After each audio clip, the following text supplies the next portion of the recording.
கந்தன் காலடியை வணங்கினான் கடவுள்கள் யாவரையும் வணங்குதல் போலே கந்தன் காலடியை வணங்கினான் கடவுள்கள் யாவரையும் வணங்குதல் போலே கந்தன் காலடியை வணங்கினான்.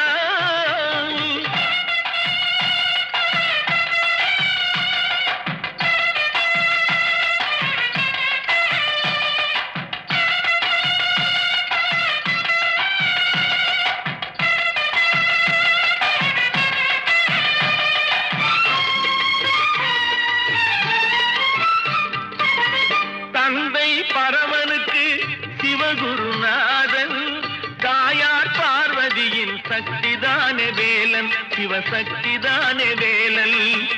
தந்தை பரமனுக்கு சிவகுருநாதன்